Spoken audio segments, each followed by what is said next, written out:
Hello guys, hello everyone. At food vlogger po pala muna ang inyong lingkod sa araw na ito. At ituturo ko po sa inyo pagluto ng isang masarap na ulam na alimasag. Ayan po siya guys. Ako po mismo nakahuli niyan kanina sa dagat nung pumunta ko. Ang bakay ko po sana kanina sa dagat ay tatai lang sana doon sa tabing dagat. Kaya lang medyo sinipag ako, nakapanghuli na rin ako, di ba guys? Kasi andun na ako eh. Ito nga pala ngayon ang mga sangkap. Meron itong mga sangkap nila guys. Meron tayo dito chinap-chop. Ito po guys ay nabili ko po yan sa palengke. Pinachap-chap ko na. Siyempre nakakaangat-angat tayo sa buhay. Ito po siya. Pinagayat ko na rin yung sili. At meron din po tayo ditong alimasag.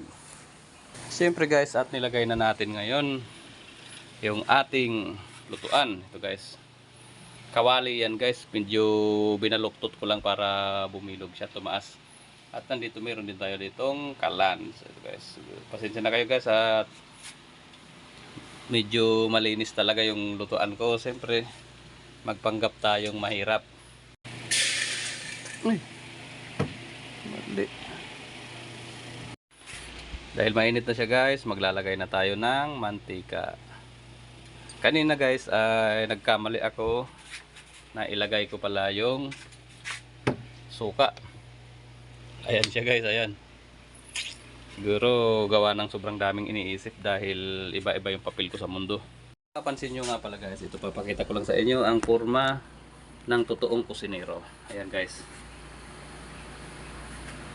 Yan talaga guys ang kurma ng mga totoong kusinero. Papalitan pala natin guys yung chinilas natin dahil medyo grounded siya. Ito.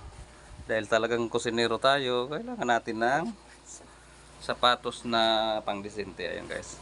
At ito palang lutuan ko guys. May ground pala to guys, kaya medyo delikado.